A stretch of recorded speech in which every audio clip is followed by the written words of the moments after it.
오늘 날씨 너무 좋죠? 예.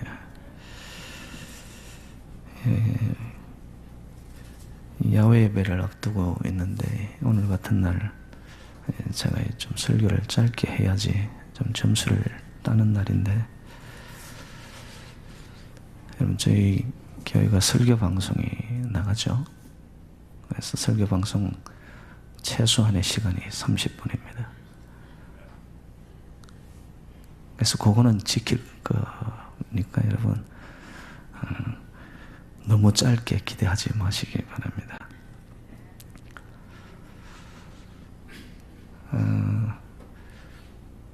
여러분 예수님이 이 땅에 오셔서 공사역을 시작하시면서 가장 먼저 선포하신 말씀이 회개하라, 천국이 가까웠느니라 말씀하셨습니다.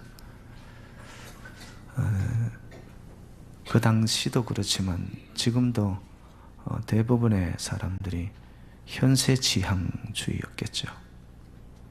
사실 우리의 모습도 그런 면이 많습니다. 예수를 믿어도 믿고 이 땅에서 어떻게 우리가 잘 살 것인가. 근데 예수님은 그 관심을 땅에서 하늘로 이렇게 시각과 관점을 바꾸어 놓습니다. 가까이 오는 것이 보니까 천국이 가까이 오고 있다라고 말씀을 하죠. 천국은 어떤 곳일까? 사실 저와 여러분들은 천국 지향주의로, 또 실상은 천국의 이 생명 누림이 나의 안에 있어야 되는 것이죠. 우리가 사실상 예수의 생명을 우리가 보혈의 피로 수혈을 받았잖아요. 그럼 그 생명력이 나에게 있는 자는 사실 이 땅이 중심이 아니라 예수님이 이 땅에 하늘로부터 오신 그곳, 여러분 천국을 바라는 자. 그래서 여러분 잘 아시다시피 예수님께서 산상수훈을 말씀하시면서도 천국에 대한 모습을 여러 가지로 비유하십니다. 가장 두드러진 것이, 여러분 심령이 가난한 자는 복이 있나니 천국이 저희 것이며, 이 땅에서는 어떤 식으로든 힘을 가져야 되거든요. 남보다 더 앞서야 되는 거거든요. 그런 자가 복이 있다고 생각하는데 예수님의 이 관점은 완전히 바꾸어 놓습니다. 심령이 가난한 자가 복이 있다고. 그들이 천국을 누리게 된다라고. 그래서 여러분 성경에는 예수님께서 가르치시는 이 천국에 대한 여러 가지의 그림들이 나타납니다. 근데 오늘 본문 20장에서는 천국은 마치 이렇게 시작이 됩니다. 영어 성경에는 For the kingdom of heaven is like, 이와 같다. 마치 이와 같은데 봤더니만 A landowner라고 나옵니다. 포도원을 경영하고 있는 한 주인을 이야기를 합니다. 포도원 비유는 여러분 자신이 소유한 포도원에서 일할 사람을 고용하는 주인의 이야기로 시작이 되는데요. 이 포도원 주인은 이른 아침부터 시장에 나가서, 여러분 요즘으로 치면은 인력 시장이죠. 비근하게는 여러분 플러싱 일대에 나가도 이른 아침에 가면은 자기를 좀 고용해 달라고 나와서 줄을 서서 기다리는 사람들 여러분 보게 되죠. 그래서 포도원 주인이 그런 인력 시장에 나가서 일할 품꾼들을 찾습니다. 어떤 일은 삼시로 나오죠. 삼시는 오전 9시에 품꾼을 삼습니다. 그리고 어떤 일은 낮 12시, 오후 3시, 심지어는 마감하는 6시간에 1시간을 앞둔 오후 5시에도 이 주인이 나가서 품꾼들을 고용합니다. 흥미로운 점은 포도원 주인이 오후 6시 일을 마무리를 하는데 품삯을 나누어 줄 때 봤더니만 일찍 온 자나 1시간을 남기고 와서 포도원에서 일한 자나 동일한 품삯을 주는 거예요. 한 데나리온씩 나누어 줍니다. 여러분, 이 정도 되면은 요즘 노동법에 걸리고 말겠죠. 그리고 노동자들이 이 데모가 일어날 겁니다. 난리법석이 일어나죠. 근데 아니나 다를까 오늘 본문에서도 보니까 주인이 품삯을 나누어 준 후에 일꾼들 사이에 소란이 일어납니다. 아니, 나는 아침 9시부터 와서 6시까지, 그러면 줄곧 9시간을 일했는데 어떻게 3시간 일한, 아니 1시간 일한 사람과 동일한 품삯을 주느냐. 우리 흔히 하는 말로 It's unfair.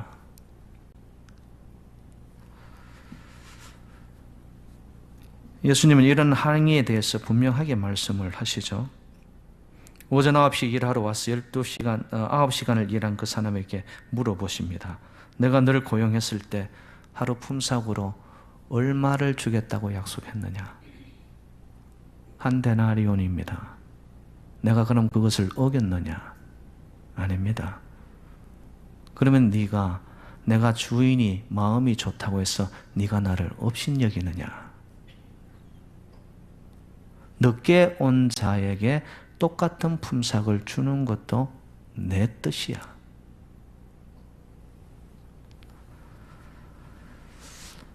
솔직히 여러분, 우리의 인식에서는 이 포도원 비유를 보면 좀 깔끔하지가 않습니다.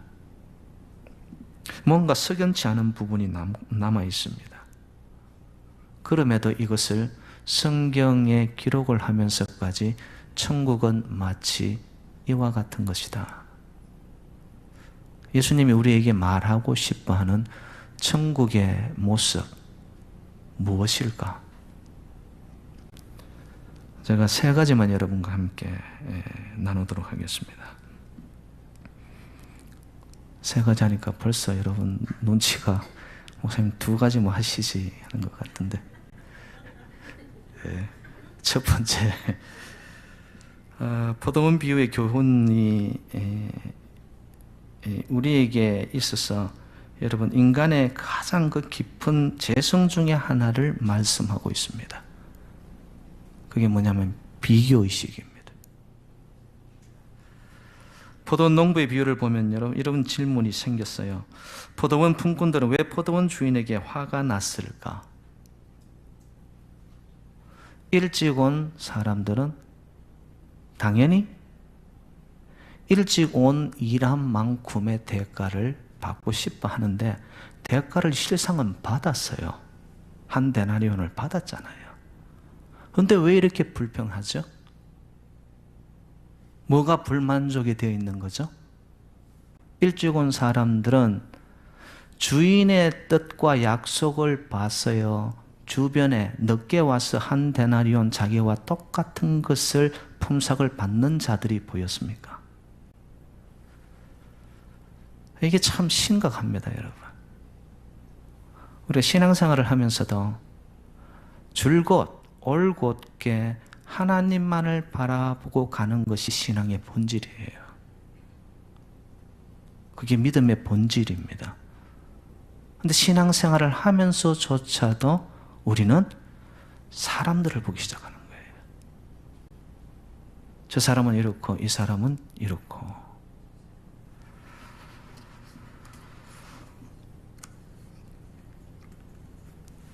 여러분, 자꾸 눈을 돌려 옆에 있는 사람들을 보게 되면요, 이 사람을 보고 이 사람과의 이해득실을 비교하니 나에게 불만과 분노가 일어나게 되어 있습니다. 여러분, 비교의식이 얼마나 무서운 재성인지 아시죠?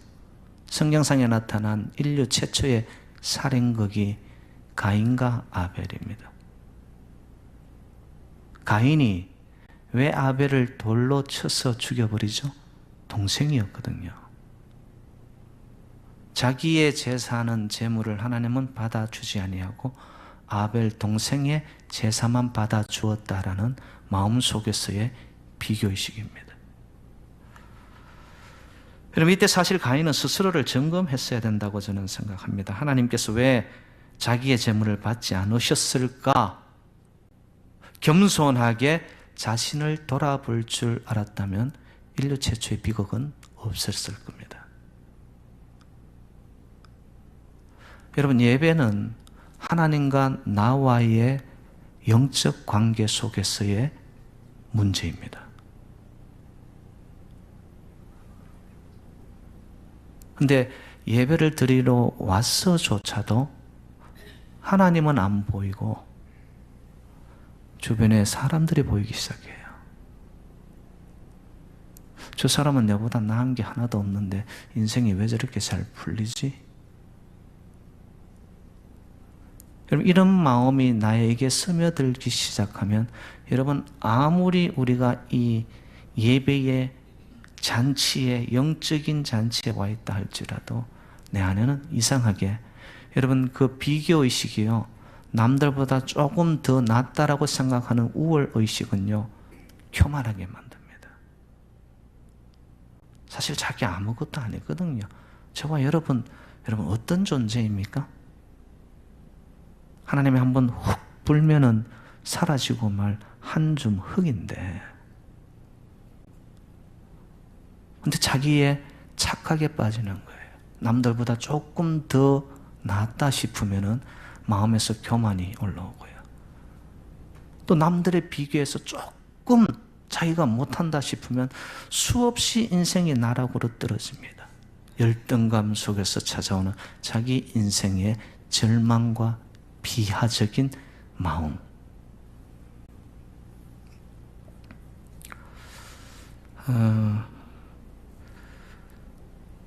저는 성도들은요, 눈을 들어 하나님을 바라보고 하늘을 바라보아야 하는 존재라고 믿습니다. 그것은 하지 않고 자꾸 눈을 돌려 주변에 사람들이 보이기 시작하고요. 그러면 본능적으로 우리의 삶은요, 비교 가운데 일희일비하게 되어 있습니다. 사소한 것 때문에 내가 다른 사람보다 조금 나은 거, 여러분 조금 덜한 거, 그거 사실 아무것도 아니더라고요. 나를 이 땅에 보내신 그분을 내가 바라보는 동안에 그분과의 관계가 어떻게 되어져 있느냐.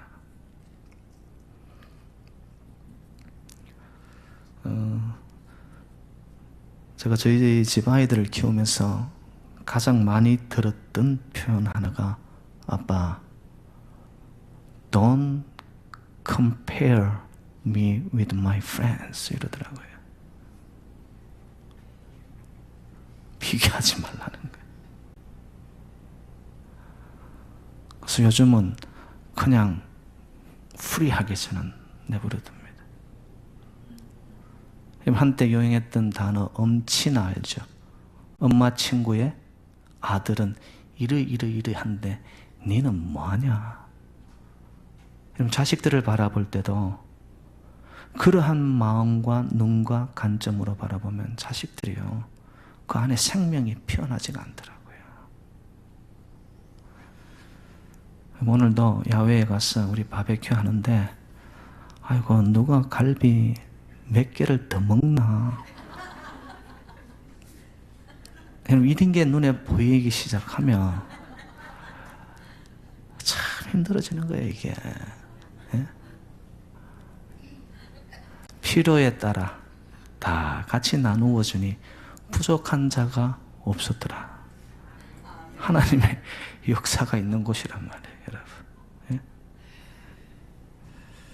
여러분, 비교의식의 뿌리에는 뭐가 있냐면 욕심이 자리하고 있습니다. 욕심. 욕심이 잉태한 점 뭘 낳죠? 죄를 낳죠. 죄의 삭은 사망을.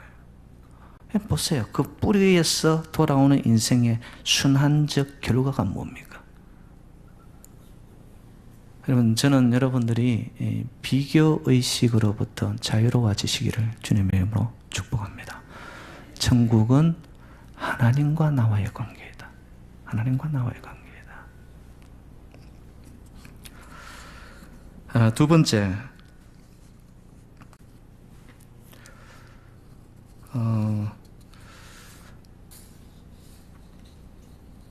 여러분 품꾼들 가운데 먼저 부름받은 자들이 있죠. 이들은 처음부터 수고한 자들입니다. 뜨거운 열기 속에서도 온 자들과 자신들을 같이 취급하는 주인의 그 동일함 때문에 마음에서 인정을 못하는 거죠. 자, 그런데 제가 물어보겠습니다. 일찍 일꾼을 부른 자도, 선택한 자도, 늦게 선택한 자도 누가 선택한 거죠? 주인이 선택한 겁니다, 여러분. 예수님께서 이 비유를 통하여 말씀하시고자 하는 천국의 비밀이 있다면 그것은 품사고로 부름받은 그들이 누구인가를 잊지 말라는 겁니다.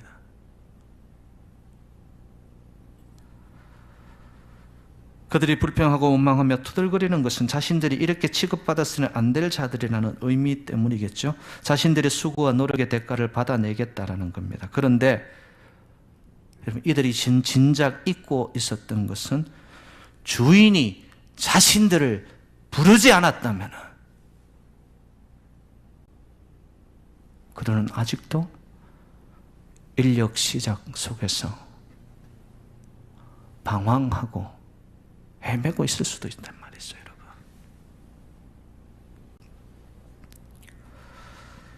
여러분. 오늘 표현해 보면은 놀고 있는 자들이라는 표현이 있습니다. 그 말은 게으르다, 쓸모없다, 헛되다라는 의미를 가지고 있겠죠. 5시에 장터에서 데려온 자들의 고백이 7절에 보면 이렇습니다. 이르되 우리를 품꾼으로 쓰는 이가 없음이니이다. 자기를 써줄 사람이 없다라는 거예요.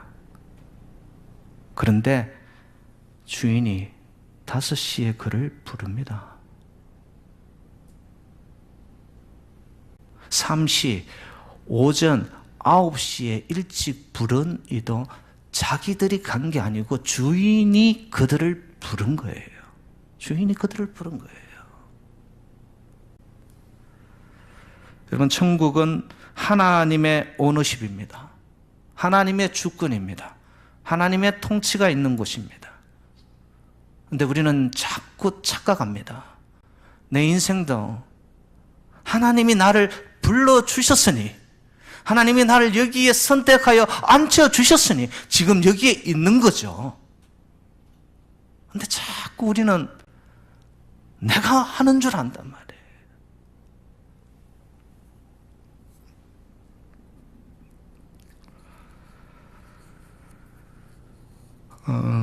이런 본문 16절 끝에 보면 이런 표현이 있습니다. 나중된 자로서 먼저 되고 먼저 된 자로서 나중되느니라. 여러분, 이건 누구의 주권에 달려있다? 하나님 주권입니다. 그리고 여러분 19장 30절에 보면 이거와 반대되는, 여러분들이 잘 알고 있는 말씀, 먼저 된 자로서 나중되고 나중된 자로서 먼저 되고, 이것도 누구의 주권이다? 하나님의 주권이다. 하나님의 주권이다. 여러분, 처음 부름을 받은 자들은 하루 종일 수고하면서도 땡볕 아래에서 고생하며 그것이 고생인지 수고인지를 느끼지 못하고 기쁘게 일하였습니다. 왜? 불러주신 그 자체가 감사하였으니까. 그러면 여러분, 5시에 와서 거기서 일하는 사람의 감격은 어떨까요? 여러분, 우리가 신앙생활 하면서 자칫 성서주일이든 나의 이 신앙생활 자체가 몸이 건조해질 때 있지 않습니까? 여러분, 꼭 이것을 기억하십시오. 하나님이 나를 불러주셨는데, 이 쓸모없는 자였는데, 정말 아무것도 할 일이 없는 자이고 죽을 수밖에 없는 자로 죄로 말미암아 본질상 진노의 자녀였었는데 하나님이 나를 불러주시고 맡겨주셔서 지금 여기 있구나, 여기 있구나.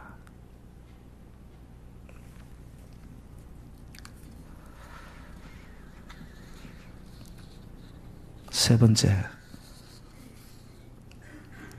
빨리 나가죠. 네.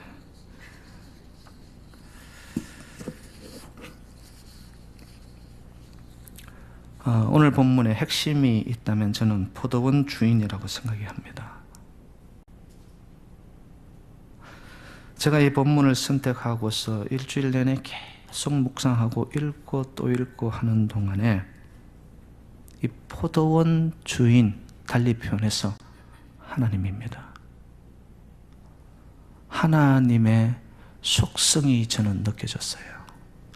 여러분, 오늘 본문에 보면은 이 포도원 주인은요, 자기 포도원을 위하여 일꾼을 고용한 사람이 아니라 일꾼을 고용하여 품삯을, 달리 표현하면 은혜를, 구원을 주려고 포도원을 경영하는 사람 같아요. 여러분, 세상의 컴퍼니를 한번 회사를 보세요. 어떤 식으로든 적게 주고 적게 돈 들여 많은 것을 착취하려고 하는 것이 이 땅의 방식입니다. 그런데 오늘 본문에 나타나는 포도원 주인 하나님은 봤더니만 그들을 고용하는 이유가 뭐냐? 목적은 그들을 살리려고, 은혜를 주려고, 구원의 감격을 느끼게 하려고.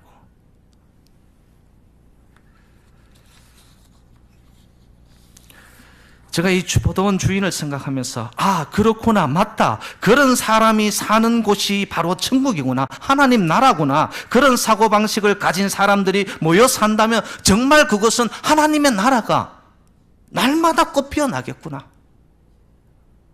여러분, 포도원 주인의 마음을 여러분들이 한번 느껴보시기 바랍니다. 그들을 하여해서 부려먹으려는 게 아니에요.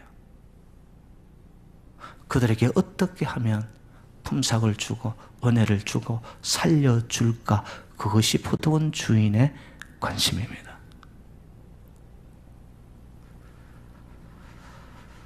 요즘 한국에서 사회적 기업이라는 말이 유행합니다.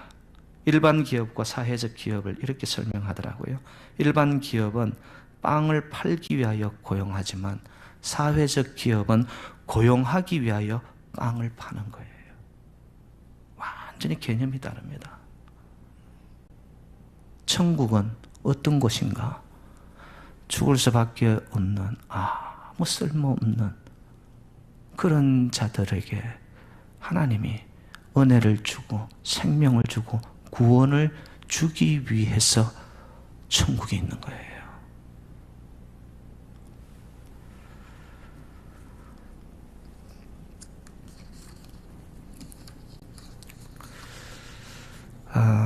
여러분, 하나님의 은혜가 느껴지십니까?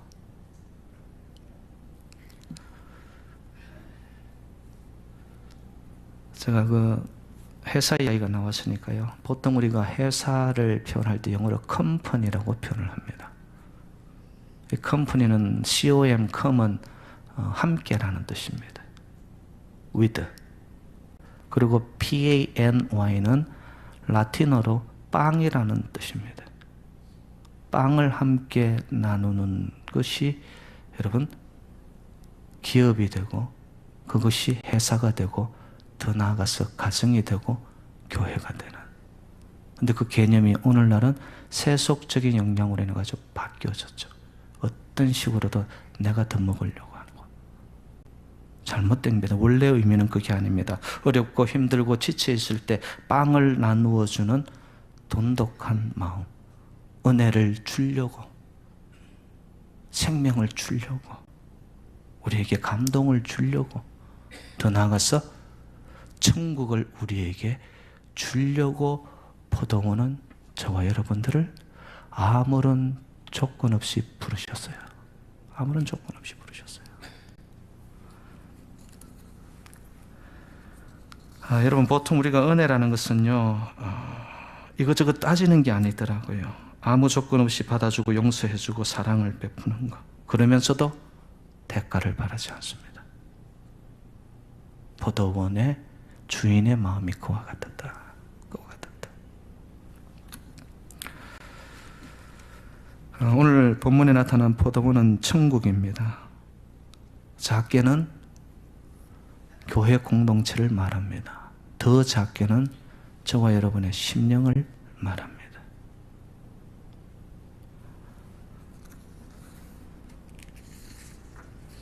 여러분, 세상 사람들에게 교회는 어떤 곳으로 비춰질까요? 은혜와 사랑, 기쁨이 넘치는 곳, 누구나 마음 편하게 가서 위로받을 수 있는 곳, 아니면 위선적인 사람들이 모인 곳, 조금만 실수해도 비판을 받아야 하는 불편한 곳. 과연 오늘날 교회는 세상에 천국을 보여주고 있는 곳인가? 필립 얀시의 책에 나오는 이야기 하나를 나누고 제 말씀을 마칩니다. 필립 얀시의 친구가 시카고에서 밑바닥 인생을 하는 사람들과 함께 사역하는 자였습니다. 그 친구가 이런 이야기를 나눕니다.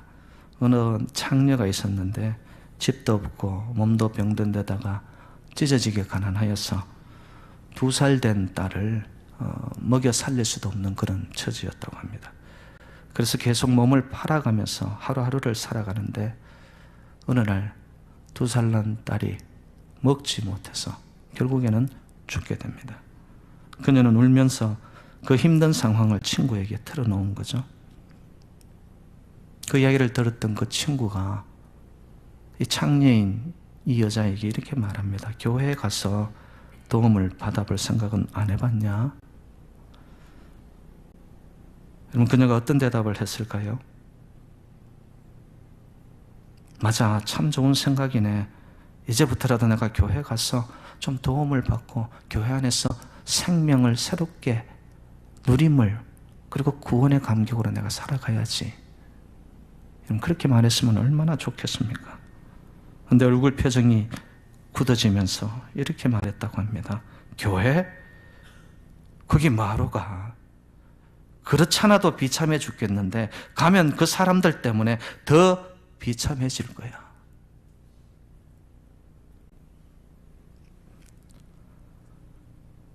제 마음에 우리 새누리 재단을 향한 그림이 저는 그려집니다. 이곳에서는 올곧 우리는 하나님만을 바라보지 주변의 사람들, 거기서 빚어지는 비교의식으로 인해 진정한 생명을 자꾸 가로막히는 그런 새누리 재단이 되지 않기를 주님 이름으로 부탁드립니다. 그리고 여러분, 이곳은 하나님의 통치와 하나님의 주권이 있는 곳입니다. 마지막으로 포도원 대신, 주인장 대신 하나님께서는 저와 여러분들에게 이것저것 아무런 조건 없이, 저와 여러분들은 어찌 보면 여러분 5시 인생 아닙니까? 오후 5시 인생이에요. 그럼에도 불구하고 우리를 부르시사